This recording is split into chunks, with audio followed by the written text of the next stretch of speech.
Selamat pagi Bapak Ibu Saudara kasih Tuhan, Shalom.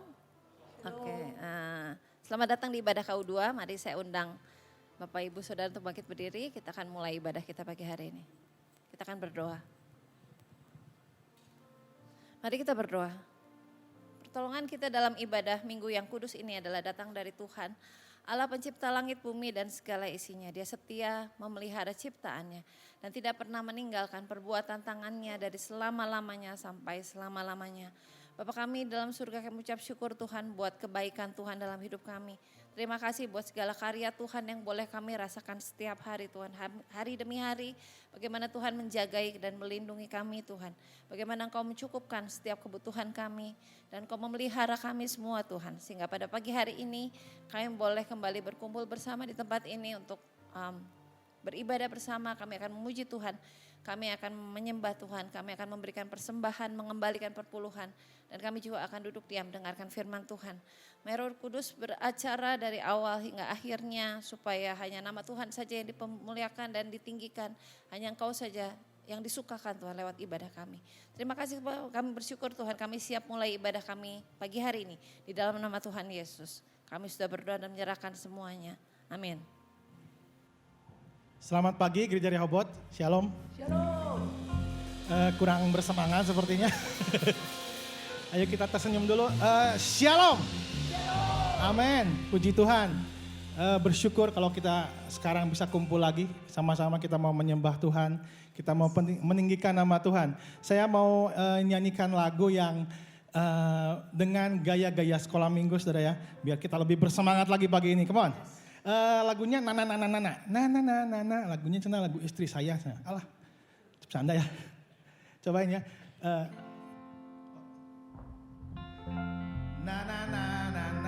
Yes. Jesus. Yeah. Ya gitu ya. Jadi yang pertama yes. Yang keduanya Jesus. Yang ketiganya yesnya agak panjang gitu. Yes gitu. Come on. Yes. Jesus, yeah, come on. Kita mau bersyukur untuk kasih-Nya, untuk kebaikan Tuhan dalam hidup kita. Mari kita katakan.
Bersyukur untuk kebaikan Tuhan.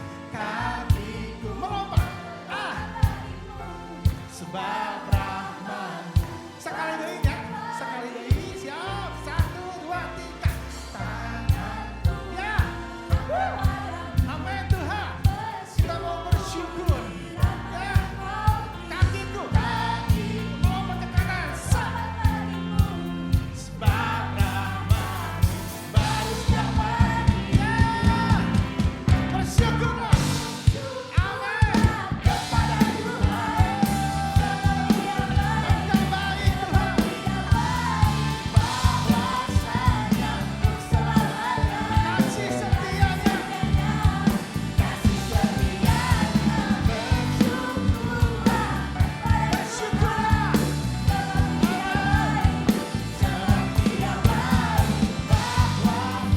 Engkau baik Tuhan. Na, na, na, na. Na, na, na, na. Yes. Jesus. Yeah. Na, na, na, na. Yes. Na, na, na, na. Jesus.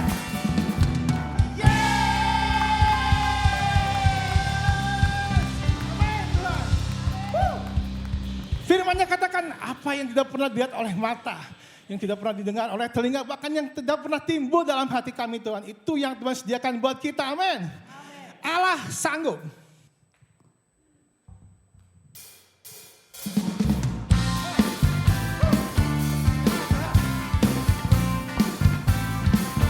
Tuhan yang hebat. Ya.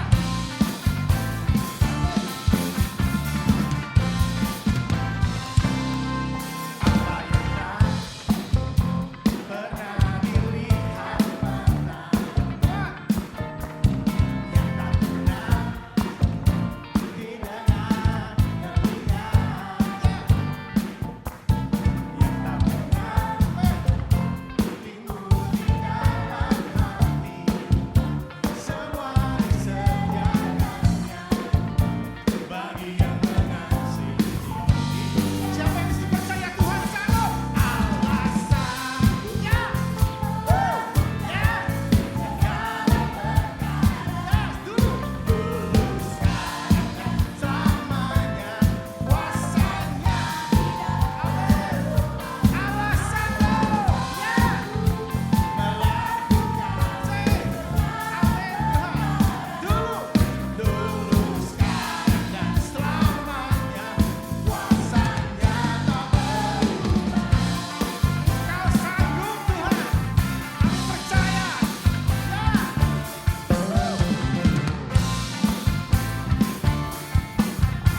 Hari ini saya mau mengajak semua untuk sama-sama kita mau bersyukur. Kita mau teduhkan hati kita. Kita mau persiapkan setiap hati kita untuk bersyukur. Cuma satu aja, bersyukur kepada Tuhan. Lagu ini lagu yang mungkin 30-40 tahun yang lalu yang saya cuman sangat memberkati kehidupan saya. Setiap kali kita ya sibuk, kadang kerja dari pagi sampai sore, kadang saya sendiri suka lupa untuk berterima kasih. Kadang cuma lip service, datang sama Tuhan, Tuhan terima kasih. Tapi hatinya gak berterima kasih, saudara. Mari, saudara. Semua harus timbul dari hati kita. Kita ucapkan syukur. Kita ucapkan terima kasih kita. Terima kasih Tuhan. Kalau kami boleh hadir di tempat ini. Terima kasih kalau semua kebaikan-Mu yang terjadi di hidup kami Tuhan.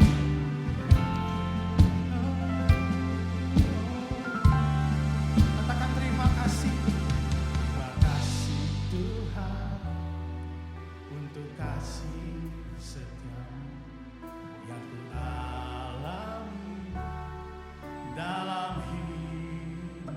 Katakan terima kasih Yesus untuk kebaikan-Mu sepanjang hidupku. Katakan terima kasih. Terima kasih Tuhan. Ya Tuhan. Bersyukur.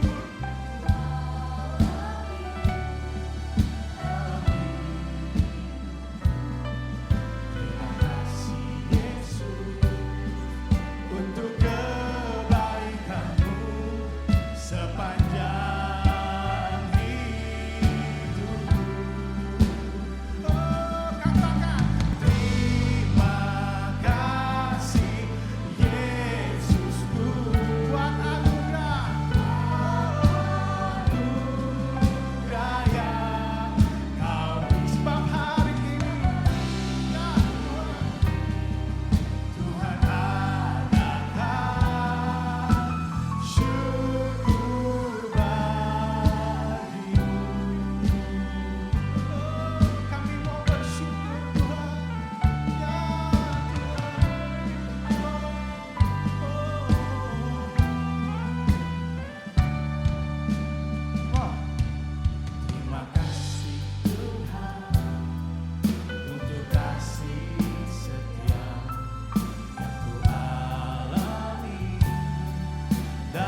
mengucap syukur. Memang mengucap syukur Tuhan. Buat setiap musim yang kami lalui dan Engkau selalu ada Tuhan.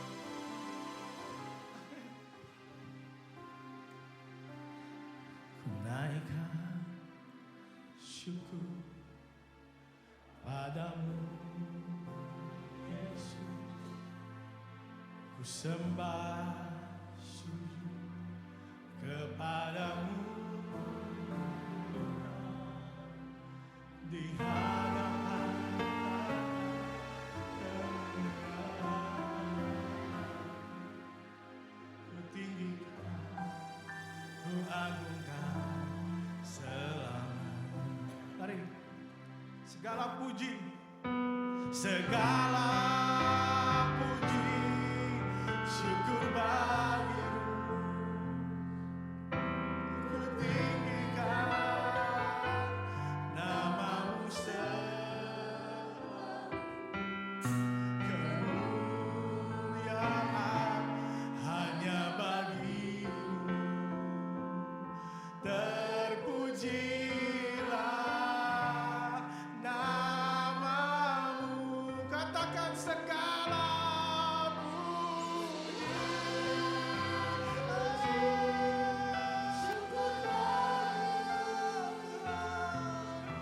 Ku tinggikan namamu selalu. Kemuliaan hanya bagimu.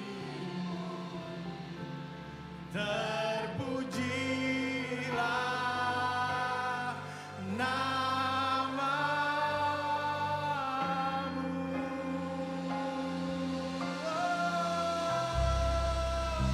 Ya Tuhan. Amin. Ya. Mengucap syukur Tuhan untuk waktu-waktu kami menyembah-Mu. Dan kami bersyukur buat semua kebaikan-Mu di hidup kami Tuhan. Terima kasih Bapak. Sebentar kami mau mendengarkan firman Tuhan. Biarlah kami punya hati yang teduh, hati yang siap untuk ditanami oleh benih-benih firman Tuhan. Kau berikan kami konsentrasi, Kau berikan kami Tuhan sungguh-sungguh hati yang bisa bertumbuh, berbuah. Dan kami membagikannya buat banyak orang. Sebentar kami mau kasih persembahan kami. Itu merupakan persembahan yang terbaik Tuhan. Untuk memuliakan nama Tuhan di muka bumi ini. Terima kasih Yesus. I love you Jesus. Amin.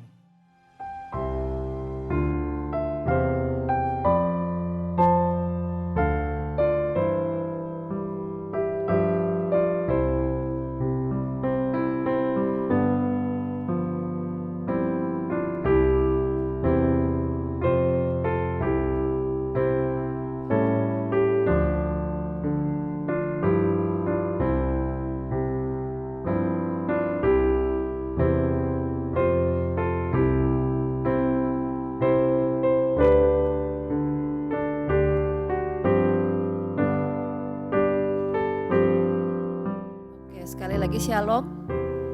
Ya, saudara, setelah beberapa bulan lalu kita sempat membahas tentang kitab Pengkhotbah. Lalu bulan lalu kita membahas kitab Matius. Bulan ini kita semua akan membahas tentang kitab Roma, saudara. Banyak hal yang menarik sebetulnya dari kitab Roma, tapi memang akan dibagikan dalam 4 minggu ke depan. Ada beberapa hal yang mungkin terdengar basic buat saudara, dasar buat saudara. Ada beberapa hal yang jadi satu pengetahuan yang baru buat saudara. Tapi apapun firman Tuhan yang kita akan bahas dalam bulan ini, kami semua para hamba Tuhan yang akan bagikan firman bulan ini, kami berharap setiap kita akan dapatkan satu kebenaran baru lagi begitu ya. Atau mungkin diingatkan kembali akan dasar-dasar pengiringan kita kepada Tuhan. Dan kami berharap setiap firman ini bagikan boleh berguna tentu untuk pertumbuhan iman kita semua. Semakin mengenal Tuhan, semakin hidup dekat dengan Tuhan. Untuk minggu pertama ini judul firman Tuhan adalah dibenarkan dan diselamatkan. Mari kita berdoa. Bapa kami dalam surga, kami bersyukur Tuhan buat pagi hari ini sebentar kami akan duduk dengarkan firman Tuhan. Pakai hamba-Mu Tuhan yang terbatas untuk menyampaikan firman Tuhan yang tidak terbatas Tuhan. Dan biar Roh Kudus sendiri yang menjelaskan dan menerangkan pada setiap kami, untuk setiap kami juga boleh mengerti akan firman Tuhan dan menjadi pelaku firman-Mu dalam hidup kami. Terima kasih Tuhan, kami siap untuk menyambut firman Tuhan di dalam nama Tuhan Yesus. Kami sudah berdoa ucap syukur, haleluya, amin. Ya saudara, kita akan membahas kitab Roma. Saya mau cerita dulu sedikit tentang latar belakangnya sebelum bulan ini kita masuk kitab Roma ya. Jadi kitab Roma ditulis oleh Paulus. Siapa penulisnya? Paulus. Paulus itu siapa sih? Paulus itu orang Yahudi. Salah satu dia termasuk orang Farisi yang sangat taat terhadap hukum Taurat dan tradisi-tradisi Yahudi. Nah, tetapi dia melihat pengikut Yesus, orang Yahudi lainnya, padahal satu bangsa sama dia, itu sebagai ancaman. Padahal sama-sama orang Yahudi ya. Tapi ketika ada orang Yahudi lain yang mengikut Yesus, dia melihat atau menganggap para pengikut Yesus itu sebagai ancaman. Karena keyakinan mereka atau ajaran Yesus berbeda dengan hukum Taurat. Jadi Paulus ini dia menganiaya, bahkan membunuh orang-orang Yahudi pengikut Yesus. Ya, ini Paulus adalah penulisnya. Lalu ditujukan kepada jemaat Roma. Nah, jemaat Roma itu sikonnya seperti apa? Jemaat Roma itu terdiri dari orang Yahudi dan non-Yahudi. Non-Yahudi itu suka disebut Gentile, sering disebut Gentile. Jadi orang Yahudi dan non-Yahudi. Nah, ketika jemaat ini berkembang semakin banyak, jemaat di Roma ini berkembang semakin banyak, terjadi konflik malah di dalam orang Yahudi, seperti tadi. Karena ada perbedaan antara kepercayaan mereka terhadap orang yang menerima Mesias dan yang tidak. Jadi justru konfliknya itu di dalam Yahudi, di dalam kelompok Yahudi. Pada saat itu Kaisar Roma namanya Kaisar Claudius. Akhirnya Kaisar ini mengusir orang-orang Yahudi keluar dari kota Roma. Kenapa? Karena buat dia keamanan kota lebih penting daripada perbedaan teologis. Jadi buat dia daripada ribut-ribut, orang Yahudi bikin kerusuhan, bikin keributan, bikin pertikaian di dalam jemaat, udah keluar saja, diusir saja. Jadi diusirlah orang Yahudi oleh Kaisar Claudius untuk keluar, karena mereka ribut aja begitu ya, keluar dari kota Roma. Nah, setelah 5 tahun kemudian, dipercepat 5 tahun kemudian, Kaisarnya meninggal, Claudius ini meninggal. Maka orang Yahudi yang diusir tadi mereka balik lagi ke kota Roma. Dan ketika mereka balik lagi, mereka melihat bahwa jemaat di Roma itu didominasi oleh orang non-Yahudi, jelas lah ya kan. Karena orang Yahudinya tadi pergi semua. Nah, ketika mereka balik tuh ke kota Roma, lalu mereka mendapati bahwa jemaat itu didominasi oleh orang Yahudi, maka ibadah-ibadah mereka menjadi sangat non-Yahudi. Dalam praktek hukum Taurat, dalam praktek sunat, dalam praktek hari Sabat itu menjadi sangat non-Yahudi. Jadi ketegangan lagi, jadi ramai lagi di dalam. Karena kok ibadahnya jadi begini, dulu enggak kayak gini, nah seperti begitu ya. Jadi ketegangan antara Yahudi dan non-Yahudi. Itu sikonnya saudara ya, itu sikonnya. Jadi Paulus menulis surat kepada jemaat di Roma, dalam sikon mereka ada perbedaan antara orang Yahudi dan non-Yahudi dalam hal menjalankan hukum Taurat, dalam hal menjalankan ibadah. Nah kenapa sih perbedaannya kenapa? Nah orang Yahudi itu dia sangat bangga karena mereka punya hukum Taurat. Ya kan, Tuhan kasih hukum Taurat kepada Musa di Gunung Sinai untuk orang Yahudi. Mereka bangga itu karena mereka jadi bangsa pilihan yang dapat hukum Taurat. Nah surat Paulus ini bertujuan untuk meredakan ketegangan dengan menjelaskan bahwa konsep dasar kekristenan itu seperti apa. Bukan rame-rame yang tadi, bukan soal kamu disunat dan tidak, bukan soal sabatnya hari apa, bukan. Tapi surat Paulus itu mau meredakan ketegangan dan perbedaan ini. Begitu. Mari kita back to basic, nah begitu ya. Back to basic, udah jangan ribut dulu, back to basic. Kita bahas dasarnya dulu seperti apa. Nah materi ini akan kita bahas pagi hari ini untuk Roma yang ketiga, keempat, dan kelima. Oke, saya masuk poin pertama dulu. Poin pertama, anugerah terbesar. Roma 3 ayat 23. Ya jadi ketika dalam bulan ini kita membahas surat Roma, ingatlah sikon tadi begitu ya. Penulisnya siapa dan kondisinya seperti apa. Itu akan dibahas dalam bulan ini. Semua surat ditujukan pada jemaat yang seperti tadi sudah dijelaskan. Nah yang pertama anugerah terbesar, Roma 3 ayat 23. Ini semua kita sudah pernah tahu karena ini salah satu ayat emas di Alkitab. Karena semua orang telah berbuat dosa dan telah kehilangan kemuliaan Allah. Jadi awal mula, kalau kita balik sebentar dari awal mula manusia diciptakan untuk tujuan memuliakan Tuhan, untuk tujuan yang baik, yang mulia. Tetapi ketika Adam dan Hawa jatuh dalam dosa, kejatuhan itu membuat manusia terpisah dari Allah dan menyimpang dari tujuan semula. Jadi tujuan hidupnya bukan lagi memuliakan Tuhan, tetapi beralih pada ciptaan. Enggak lagi ke atas, tapi pada ciptaan. Manusia berusaha mencari makna tertinggi dari ciptaan. Dan semua orang di kerja dunia adalah ciptaannya. Kekayaan, kehormatan, dan bla bla bla dan lain sebagainya. Bukan lagi untuk memuliakan Tuhan. Hal ini menyebabkan perilaku-perilaku yang menyimpang. Betul ya, dari keturunan Adam, Hawa dan selanjutnya itu diperanakan dalam dosa. Kelakuan-kelakuan mereka menyimpang. Setelah beberapa waktu, panjang ceritanya saudara bisa baca di Perjanjian Lama, lalu kemudian Allah memberikan hukum Taurat kepada bangsa Israel secara khusus untuk menyatakan hukum-hukumnya. Jadi ini udah salah nih, hidupnya udah salah, udah menyimpang kan. Tapi belum ada hukum, jadi Allah memberikan hukum Taurat untuk menyatakan mana yang benar dan mana yang salah. Begitu ya kronologisnya saudara ya. Jadi memberikan hukum untuk menyatakan mana yang benar dan yang salah. Tetapi hukum Taurat yang diberikan justru membuat bangsa Israel tinggi hati karena mereka merasa, wah kita nih yang dikasih hukum sama Tuhan. Tuhan cuma kasih hukum Taurat sama bangsa kita, gak sama bangsa lain. Itu justru membuat mereka merasa mereka lebih tinggi dan lebih benar dari bangsa lain yang gak dapat hukum Taurat. Tetapi Paulus justru menunjukkan bahwa punya hukum Taurat saja gak cukup untuk membuat engkau lebih benar. Kalau nggak bisa mengerjakannya, ya kan? Kalau cuma tahu mana benar dan salah, tapi nggak bisa dikerjain, ya sama aja kamu tetap salah, seperti begitu. Bahkan mereka dianggap lebih berdosa karena mereka sudah tahu kebenaran tapi nggak melakukannya. Dibanding bangsa lain yang nggak pernah tahu hukum Taurat. Contohnya ginilah saudara, contoh simpel aja ya. Kalau kita punya anak-anak masih kecil dulu, di rumah lari nggak pakai sepatu, nggak pakai sendal, kakinya kotornya, contoh simpel aja ya. Kakinya kotor saudara.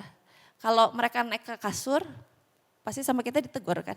Tapi mereka kan nggak tahu bahwa naik kasur dengan kaki kotor belum cuci kaki itu salah. Mereka nggak tahu, mereka naik aja ke kasur. Lalu kita peringati, lain kali kalau mau naik kasur cuci kaki dulu supaya kasurnya bersih. Oh jadi dia tahu bahwa perbuatan itu salah. Ketika besok-besok yang mereka naik kasur dan tidak cuci kaki lagi, kita berhak untuk marahin, betul? Karena dia sudah dikasih tahu bahwa itu salah. Seperti begitu kira-kiranya. Jadi ketika bangsa Israel belum dapat hukum-hukum, mungkin ada beberapa hal, ada banyak hal yang mereka nggak tahu bahwa itu salah.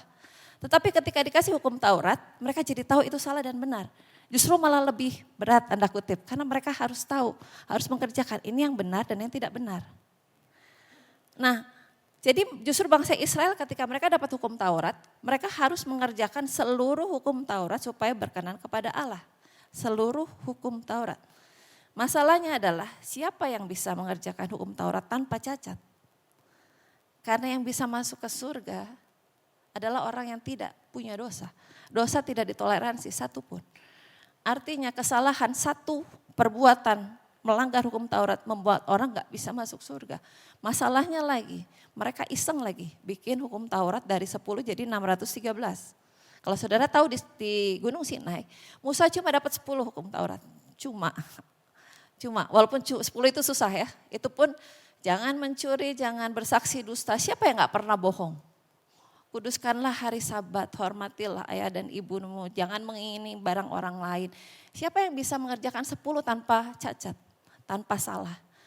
Diurai pula jadi 613. Bahkan hal-hal sepele, misalnya kuduskan hari Sabat, ingatlah dan kuduskan hari Sabat, diurai saudara.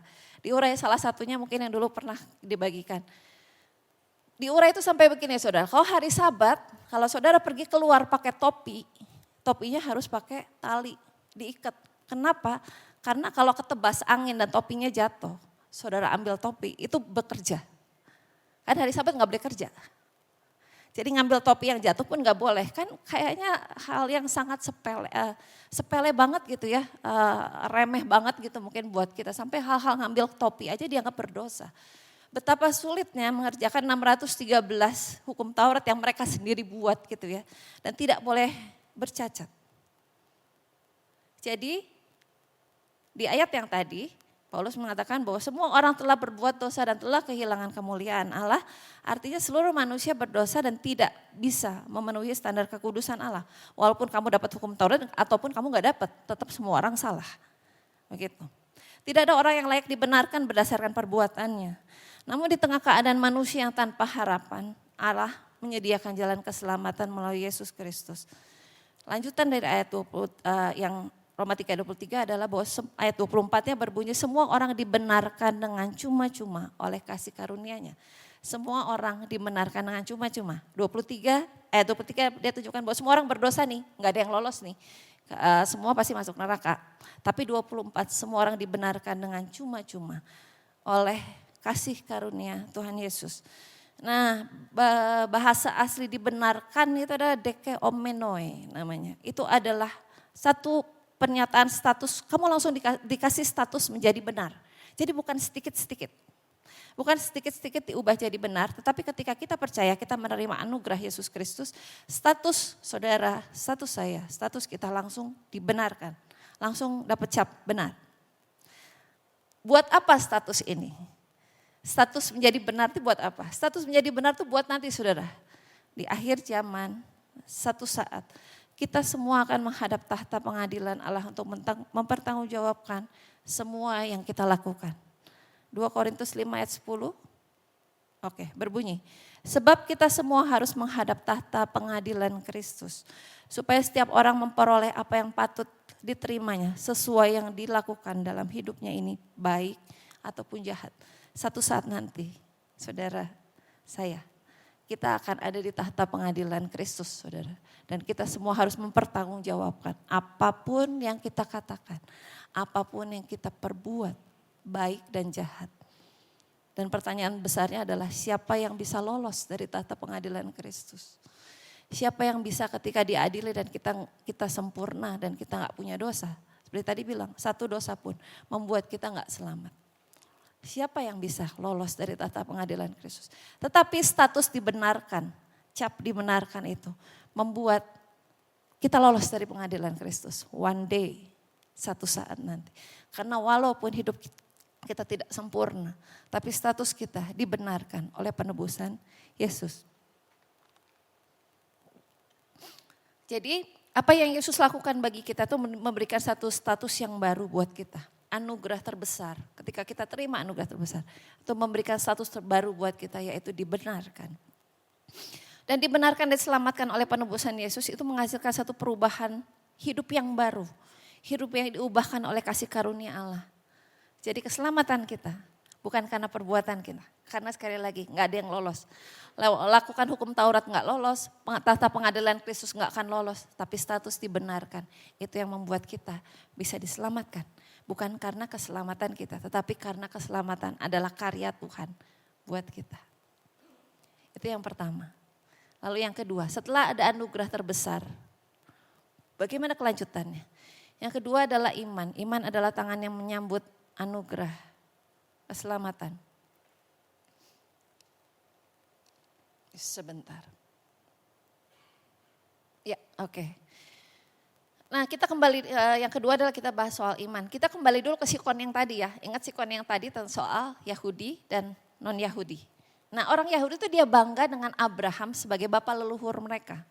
Mereka bangga disebut anak Abraham. Begitu ya, Abraham adalah bapa bagi banyak bangsa. Tapi Abraham juga adalah penerima janji Allah dan orang Yahudi itu sangat bangga karena mereka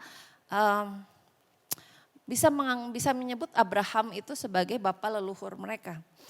Dan salah satu tradisi Yahudi yang kuat dipegang oleh mereka adalah sunat, saudara. Sunat. Jadi mereka disunat sebagai satu tanda perjanjian bahwa mereka adalah orang pilihan, bangsa pilihan. Dan mereka berpikir bahwa karena disunat jadi saya dibenarkan. Orang non Yahudi nggak ada tuh tradisi sunat, ya. Jadi karena bangsa Yahudi kita disunat, jadi kita bisa dibenarkan oleh Tuhan. Lalu Paulus balik ke Abraham nih. Nah sekarang gini ya, bapak kamu kan Abraham gitu lah ya kira-kiranya ya. Kamu kan bangga bahwa kamu adalah keturunan Abraham. Mari kita lihat dulu dong Abraham itu seperti apa. Nah kita balik sedikit ke cerita Abraham ya.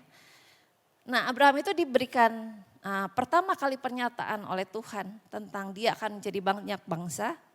bahwa keturunannya akan seperti bintang di langit dan pasir di tepi laut. Itu waktu dia umur 75 tahun, saudara. 75 tahun Tuhan memberikan, Allah menyatakan kepada dia bahwa kamu akan menjadi bapa banyak bangsa. Dan pertanyaan dia tuh wajar banget, gimana caranya punya anak? Kan Sarah sudah tidak haid, sudah mati haid. Tulisannya gimana bisa punya anak? Sarah 65, dia 75, begitu. Tetapi ketika Allah memberikan pernyataan bahwa kamu akan menjadi bapa banyak bangsa, Abraham percaya. Abraham percaya pada Tuhan. Masalahnya adalah janji itu enggak langsung digenapi, saudara. Dia dapat pernyataan pertama umur 75, Ishak lahir waktu dia umur 100 tahun. Lama banget, saudara, 25 tahun. Nunggunya lama banget. Mungkin gambarnya seperti begini. Minggu lalu sepupu saya dari Lampung datang, saudara. Mereka datang karena mereka pengen turnamen padel, saudara ya. Dan mereka nginep di hotel tanpa breakfast. Saya nanya, ini hotelnya nginep sama breakfast nggak? Enggak, karena di Bandung kulinernya enak-enak. Oke, ya memang enak-enak kan kuliner Bandung ya. Jadi saya sama Melvi kasih list lah kuliner Bandung yang enak begitu. Nah sekarang bayangkan ketika besok paginya, kan gak ada breakfast ya. Jam 10 terus dia misalnya WA saya karena saya bilang Bacang Bandung enak gitu ya.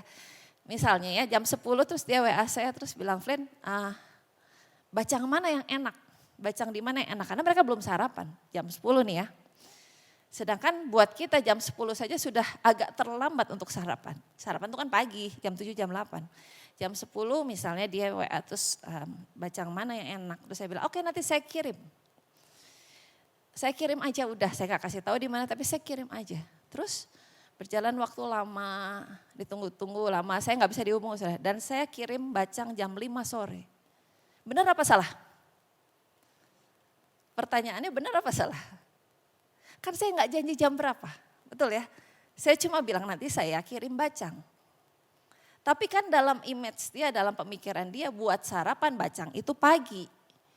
Jam 10 itu perlu sarapan bacang. Karena saya juga tahu bahwa dia tuh gak ada breakfast di hotelnya.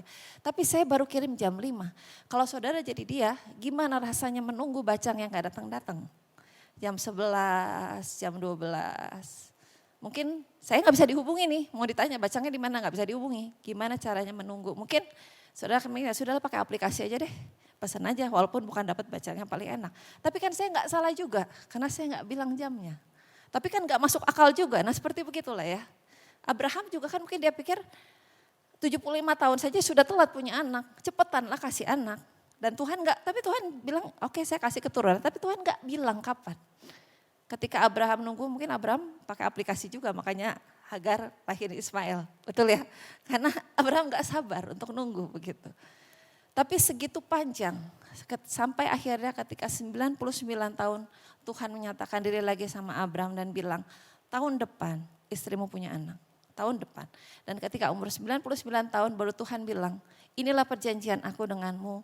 Salah satunya adalah sunatlah dia dan keluarganya. Itu sebagai tanda perjanjian.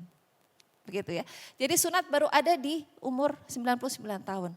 Sedangkan di umur 75 tahun ketika Tuhan menyatakan bahwa kamu akan menjadi anak bapa dari banyak bangsa, Abraham percaya. Gitu. Abraham percaya dan itu yang ditulis di tadi. Roma 4 ayat 3. Sebab apa yang dikatakan nas kitab suci, lalu percayalah Abraham kepada Tuhan dan Tuhan memperhitungkan hal itu kepadanya sebagai kebenaran. Ayat ini pengulangan persis di Kejadian 15 ayat 6, persis sama. Percayalah Abraham kepada Tuhan dan Tuhan memperhitungkan hal itu kepadanya sebagai kebenaran. Jadi Tuhan membenarkan Abraham itu di umur 75. Sebelum ada sunat di umur 99 tahun. Jadi artinya pembenaran jalan lebih dulu. Terjadi lebih dulu, baru sunat kemudian. Jadi kalau bangsa Yahudi tadi, dia bilang, oh kita dibenarkan karena sunat seperti Abraham. Tunggu dulu, salah. Urutannya salah, urutannya. Dia dibenarkan dulu, baru dia disunat sebagai tanda dia setuju dengan perjanjian dengan Allah. Baru umur 100 Ishak lahir. Seperti begitu ya.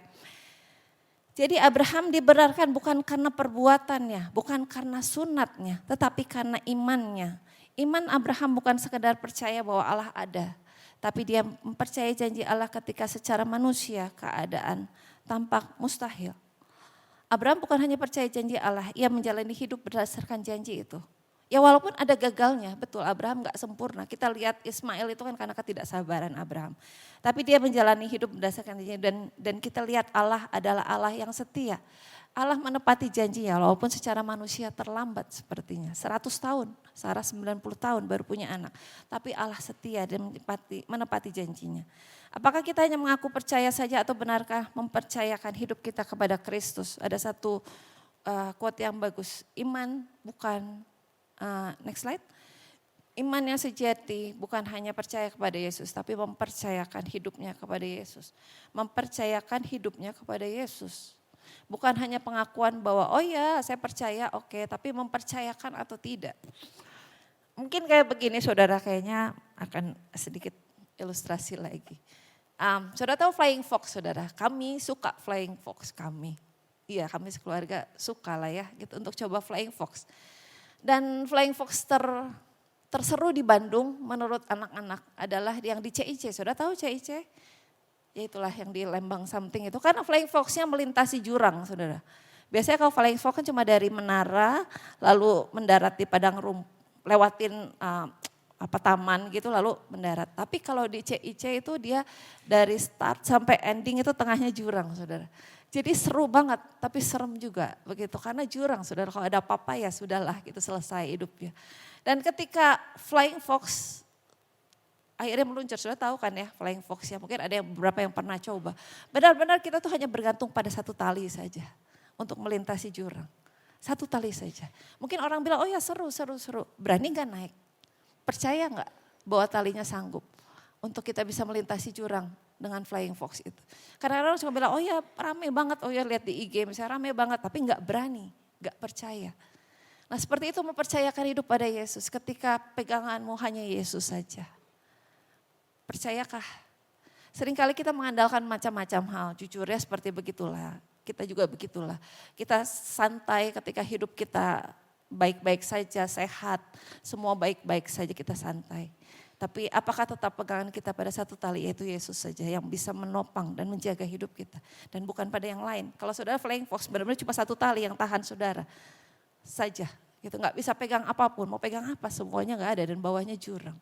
Tapi bisa mempercayakan diri atau tidak pada Yesus sebagai dasar iman kita. Gitu ya. Jadi iman sejati bukan hanya satu pengakuan di bibir saja, tapi kepercayaan yang terus bersandar kepada Allah dan diwujudkan dalam ketaatan. Gampang saudara untuk ngomong saudara, tapi sulit ketika kita harus menjalaninya. Perlu kekuatan dari Roh Kudus ketika ada kasus-kasus dalam peristiwa-peristiwa dalam hidup di mana kita cuma mengandalkan Tuhan saja dan gak bisa yang lain begitu. Tidak semudah itu. Tetapi minta kekuatan Roh Kudus karena Allah bisa diandalkan. Karena itu iman yang menyelamatkan adalah iman yang aktif yang terus mempercayai Kristus, tetap setia dalam segala keadaan dan mengarahkan seluruh hidup kita kepadanya. Itu iman yang kedua. Dan yang ketiga, menjalani hidup. Iman tanpa perbuatan adalah sia-sia. Bagaimana kita menjalani. Setelah tadi kita tahu ada anugerah terbesar dan kita punya iman yang menyambut anugerah itu. Dan bagaimana kita menjalani hidup. Seperti tadi bilang, status kita, status saudara, status saya adalah dibenarkan. Nah bagaimana menjalani hidup dengan status yang sudah dibenarkan. Roma 5 ayat 18 sampai 19. Sebab itu sama seperti oleh satu pelanggaran semua orang beroleh penghukuman. Ini sekarang dari Roma 5 ya. Tadi yang pertama tadi Roma 3, yang kedua Roma 4, sekarang Roma 5. Sebab itu sama seperti oleh satu pelanggaran semua orang beroleh penghukuman. Demikian pula oleh satu perbuatan kebenaran semua orang beroleh pembenaran untuk hidup. Jadi sama seperti oleh ketidaktaatan satu orang. Semua orang telah menjadi orang berdosa. Demikian pula oleh ketaatan satu orang, semua orang menjadi orang benar. Nah Paulus ini mengkontraskan antara Adam dengan Kristus. Adam itu ketika dia berbuat dosa maka satu orang keturunannya itu membuat semua keturunannya berdosa gara-gara dosa satu orang. Gara-gara Adam tuh, gara-gara Hawa tuh makan buah terlarang. Jadi kita keturunannya semua termasuk sampai kita berdosa. Tetapi dikontraskan dengan penebusan Kristus. Dengan Kristus menebusi kayu salib, semua yang percaya kepadanya, semua langsung dibenarkan. Begitu ya. Jadi Adam itu membawa dosa dan kematian, Kristus membawa pembenaran dan hidup. Melalui Adam, dosa dan maut masuk ke dalam dunia, tetapi melalui Kristus manusia menerima kasih karunia dan hidup. Anugerah itu membuat bukan hanya mengubah status kita, tapi juga harus membuat kehidupan kita. Dalam kehidupan kita banyak keputusan yang harus diambil dalam menjalani hidup kita. Bagaimana perbuatan kita, bagaimana keputusan-keputusan yang kita ambil, bagaimana sikap kita. Itu ditentukan oleh iman kita. Sadarilah bahwa status kita sudah dibenarkan. Ketika ada pilihan, ketika harus memutuskan. Ada satu hamba Tuhan yang menyebut istilah manusia Adam atau manusia Kristus. Ketika harus memutuskan sesuatu, ketika harus bersikap, pikirkan. Ini manusia Adam atau ini manusia Kristus. Ini keputusan manusia lama atau ini keputusan manusia baru yang menghargai anugerah Tuhan dan hidup sudah dibenarkan. Seharusnya setiap keputusan kita, setiap peristiwa, setiap hal-hal, setiap sikap kita itu dilandasi oleh iman kita. Oleh kesadaran status baru bahwa kita adalah manusia Kristus yang memilih hal-hal yang baik dan benar. Dan tentu kita berharap bahwa perubahan label ini perubahan status ini bukan cuma label doang, bukan cuma cap doang. Oh ya udah Kristen, oh ya sudah terima Tuhan. Tapi ada satu perubahan dalam hidup. Cerita sedikit saudara, ini harus banyak cerita ya, kalau enggak nanti seperti teori doang begitu. Bulan lalu kami ke Sumba saudara, liburan ke Sumba. Itu liburan yang sangat berkesan buat kami. Mungkin bukan cuma sekedar liburan tapi seperti perjalanan spiritual gitu ya Pak Ari bilangnya. Karena bedalah dengan kalau kita liburan ke Bali gitu ya. Kayaknya Bali itu kan only ya pantai terus makan gitu. Tapi ke Sumba satu dunia yang berbeda dan itu berkesan banget buat kita begitu. Nah susah sih kalau cerita berkesannya apa, seperti masuk dunia lain, tapi ada perjalanan spiritualnya juga. Ketemu Tuhan lah, begitulah istilahnya lah seperti begitu ya, merasakan Tuhan, melihat satu dunia yang lain, itu luar biasa. Jadi bukan cuma oh ya berkesan seperti kita baru pulang dari Bali, enggak, itu satu yang berbeda. Nah satu hal yang unik di sana adalah, saudara kalau di depan rumahnya ada gambar seperti begini saudara, ada gambar, ada foto seperti next. Boleh slide tolong. Nah itu di depan setiap rumah ada bangunan seperti begitu saudara yang depan ya. Rumah-rumah mereka tuh ada kayak menara di atas begitu. Itu ternyata tujuannya di atas buat nyimpan bahan makanan. Jadi beras, jagung dan lain sebagainya itu disimpan di atas. Gudang mereka di atas, gudang makanan. Nah memang bukan di kota besar saudara, tapi kalau udah keluar ke kabupaten, masuk ke desa-desa itu udah bangunan seperti begitu di depan. Kita pikir kalau di Jawa kayak gitu apa sih saudara, kalau Jawa itu mungkin gardu listrik atau tempat nyimpan air begitulah ya, atau gardu PLN begitulah kalau di Jawa. Dan kita tanya sama nona yang antar kita, itu apa? Oh itu kuburan, itu makam. Jadi mereka punya satu kepercayaan namanya marapu saudara, kepercayaan turun-temurun itu agama mereka, kepercayaan mereka itu marapu. Salah satu yang dikerjakan oleh kepercayaan Marapu adalah membangun kuburan seperti begitu. Jadi kuburannya nggak ditanam, tapi seperti di bangunan begitu, makin banyak anggota keluarganya makin besar kuburannya. Dan itu seperti pintu aja saudara, ada pintunya maksudnya. Ada pintunya jadi nanti jenazahnya dimasukkan ke dalam, tutup lagi. Kalau ada yang meninggal lagi masukin lagi ke dalam dan jadi banyak numpuk di dalam seperti begitu. Dan kenapa mereka membangun kuburan di situ? Ternyata karena mereka percaya bahwa arwah orang yang sudah meninggal itu perlu menyertai mereka, perlu membimbing mereka. Jadi jangan jauh-jauh. Mereka perlu dibimbing oleh Allah orang-orang yang sudah meninggal. Makanya keluarganya dikuburkan dekat-dekat saja di situ. Nah sekarang Sumba banyak, mayoritas penganutnya adalah orang Kristen dan Katolik. Jadi kuburannya, coba next. Nah jadi ada beberapa, ini dibilang makam megalitikum sebetulnya kalau lihat di Google saudara. Ada beberapa kuburan, kalau lebih modern udah nggak batu-batu saudara, pakai keramik saudara. Tapi intinya tetaplah ada begitunya lah, ada ruang besar seperti begitu.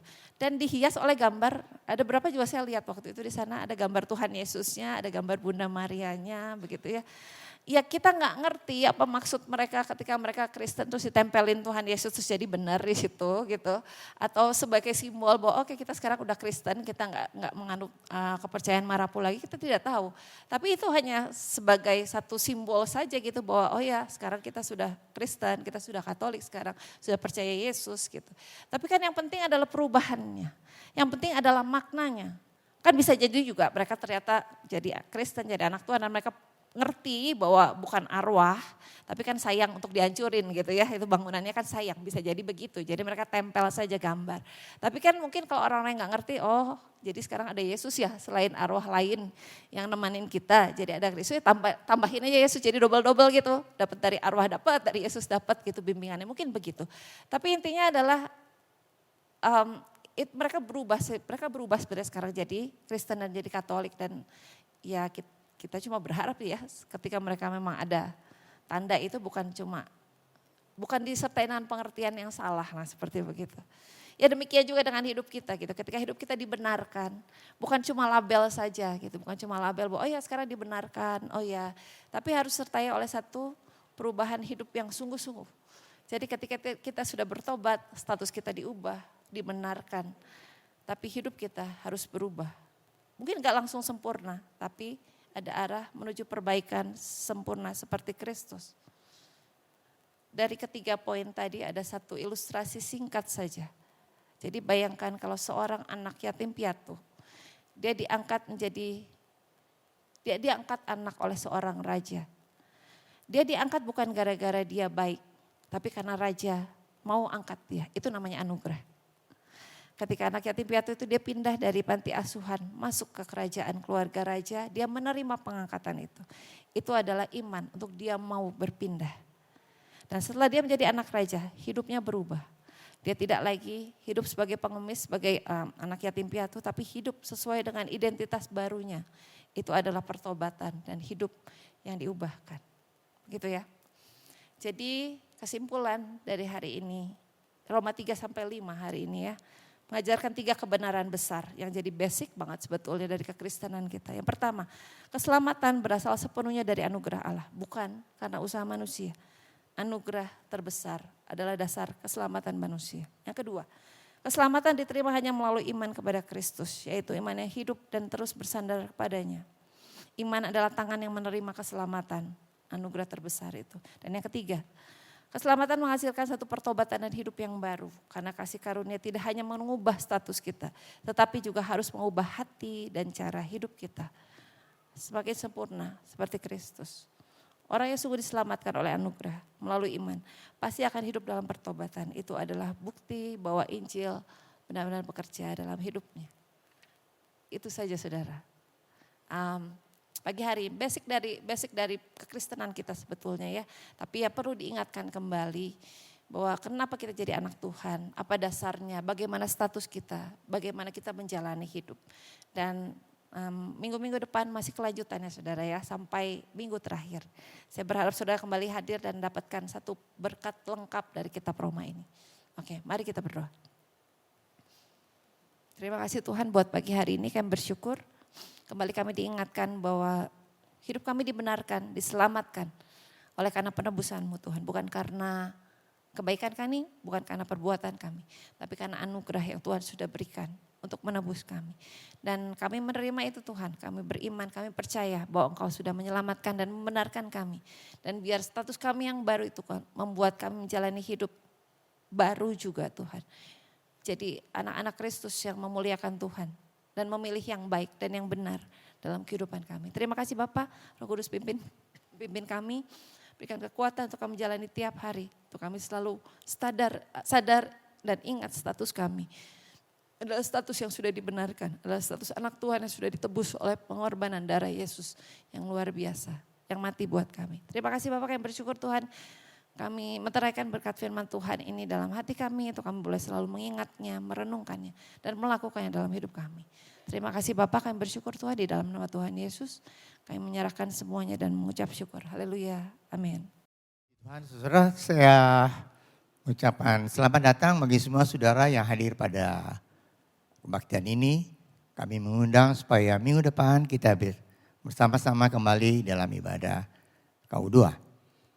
Pengumuman seperti saudara lihat di screen bahwa hari Sabtu ada KKR misi yang diadakan jam 4 sore di tempat ini. Ya, kita mendengar kesaksian dari pendeta yang dari Pakistan dan juga dari Jepang. Ya. Itu hari Sabtu. Hari Minggu tanggal 16 Agustus.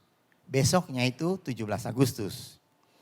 Jadi pada tanggal minggu depan itu kita bersama-sama akan mengucap syukur tentu untuk berkat Tuhan buat bangsa dan negara kita.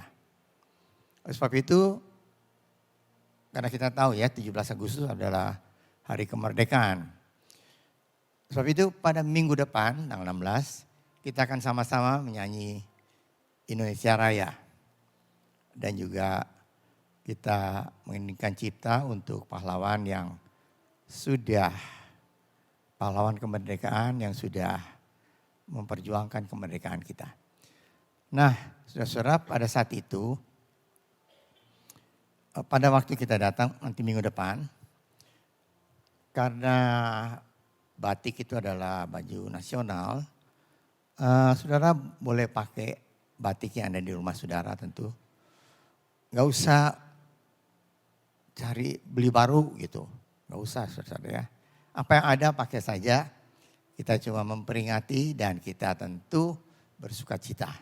Karena Tuhan sudah menolong negara kita pada tahun ini ya sudah berusia 81 tahun. Ya, puji Tuhan. Mari saudara kita akan tutup kebaktian ini dengan doa. Saya undang untuk kita berdiri bersama-sama, kita akan masuk dalam doa. Mari kita berdoa. Bapa kami di surga, terima kasih Tuhan untuk berkat Tuhan bagi kami semua. Kami sudah memuji Tuhan, kami sudah menyembah Tuhan. Kami sudah memperkatakan firman Tuhan melalui pujian dan penyembahan. Kami sudah mendengar firman Tuhan yang disampaikan oleh hamba Tuhan. Terima kasih Tuhan, dengan itu semua iman kami boleh makin bertambah. Kami boleh makin mengerti dan firman Tuhan boleh tetap dalam kehidupan kami. Hati kami bertumbuh, berbuah dan nama Tuhan dipermuliakan. Terima kasih Bapa untuk berkat Tuhan. Kami menyerahkan untuk KKR Misi pada hari Sabtu jam 4 sore di tempat ini. Supaya Tuhan sendiri akan memberkati. Terima kasih Bapa. Kami juga berdoa untuk minggu depan kami akan memperingati ulang tahun kemerdekaan Indonesia. Di mana Tuhan sudah memberkati kami selama 81 tahun. Terima kasih Bapak untuk berkat Tuhan. Kalau sampai sekarang kami boleh berbakti dengan leluasa, itu semua adalah berkat Tuhan. Kami juga berdoa Tuhan untuk minggu depan yang akan kami lalui. Kami serahkan semua hidup kami ke dalam tangan Tuhan, keluarga kami, usaha kami, pekerjaan kami, dan juga pendidikan anak-anak kami semua. Terima kasih Tuhan untuk kesempatan yang Tuhan berikan pada kami. Kami sudah memberikan yang terbaik melalui persembahan dan mengembalikan perpuluhan yang Tuhan punya. Terima kasih Bapak untuk berkat Tuhan. Kami percaya Tuhan, Engkau sudah mendengar doa kami dan ucapan syukur kami ini yang kami naikkan dalam nama Tuhan Yesus Kristus yang menjadi juru selamat kami yang hidup. Saudara yang dikasihi oleh Tuhan, angkatlah tangan saudara untuk menerima berkat Allah. Arahkan hati saudara kepada Tuhan dan hadirat-Nya. Maka berkat Allah memenuhi hidup saudara. Berkat Allah memenuhi keluarga saudara. Berkat Allah memenuhi kesehatan saudara. Berkat Allah memenuhi pekerjaan saudara. Dan jadilah berkat dimanapun saudara berada.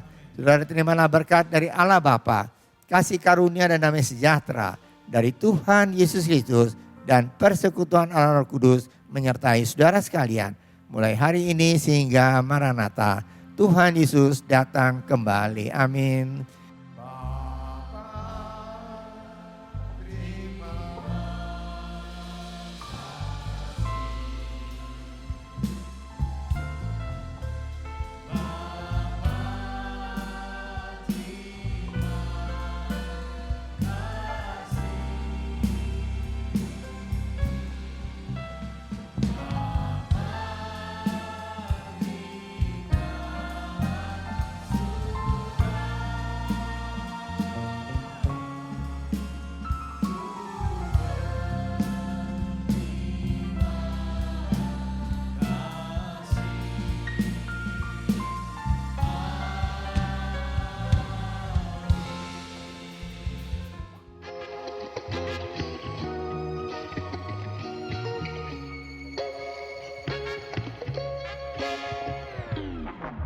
Ada dunia yang tidak terlihat oleh mata manusia, tetapi nyata menurut Alkitab.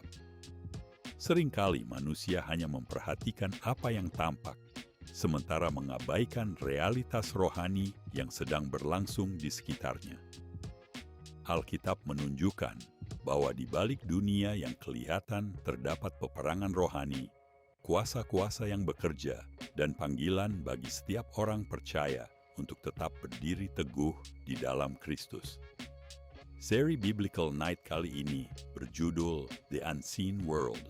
Dalam seri ini, kita akan bersama-sama mempelajari apa yang Alkitab ajarkan tentang realitas dimensi spiritual, sehingga kita tidak hidup dalam ketakutan, tidak mudah tertipu oleh berbagai pandangan dunia, tetapi semakin mengenal kebenaran firman Tuhan dan hidup di dalam kemenangan Kristus. Seri ini akan berlangsung dalam 4 pertemuan. Pertemuan pertama, Falling Angel, akan membahas bagaimana kejatuhan iblis dan malaikat-malaikat yang memberontak dijelaskan dalam Alkitab, serta bagaimana memahami asal-usul kejahatan secara benar. Pertemuan kedua, Spiritual Warfare, akan membahas bagaimana orang percaya menghadapi peperangan rohani menurut Alkitab, memahami strategi musuh, dan mengenakan seluruh perlengkapan senjata Allah. Pertemuan ketiga, The Halloween, akan membahas sejarah dan perkembangan Halloween, makna di balik perayaannya, serta bagaimana orang Kristen menyikapinya berdasarkan kebenaran firman Tuhan.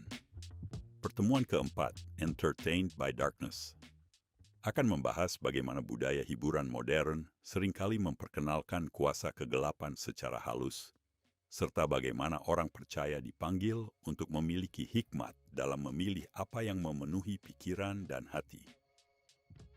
Mari bergabung dalam Biblical Night dengan seri The Unseen World. Mari mengenal kebenaran firman Tuhan agar kita mampu membedakan yang benar dari yang palsu, berdiri teguh dalam iman, dan hidup sebagai terang di tengah dunia. Tuhan Yesus memberkati.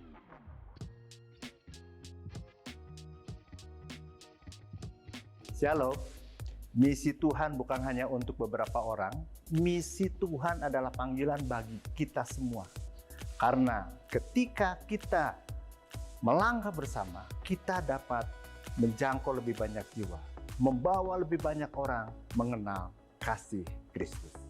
Kami mengundang jemaat sekalian, setiap keluarga, setiap anak muda, setiap pribadi, mari hadir dalam KKR Misi Sekota dengan tema Together We Go.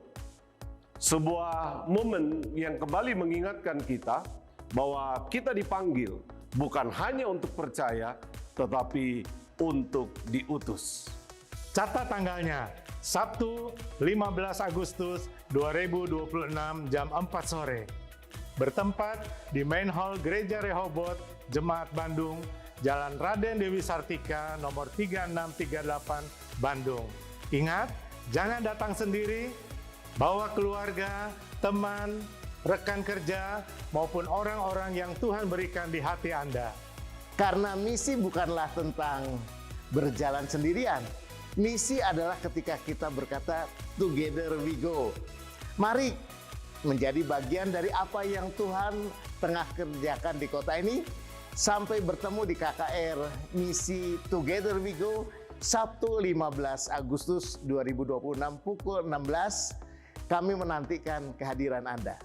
Mari hadir dalam KKR Misi Sekota, Sabtu 15 Agustus 2026 pukul 4 sore. Bertempat di Main Hall Gereja Rehoboth, Jemaat Bandung, Jalan Raden Dewi Sartika, 36-38. Berkat kesaksian akan disampaikan oleh Pastor Salman Bota, seorang pendeta senior dan pemimpin pelayanan Kristen di Pakistan. Juga Pastor Akira Mori, seorang pendeta, pemimpin misi, penggerak doa internasional yang melayani di Jepang. Sampai jumpa, Tuhan Yesus memberkati.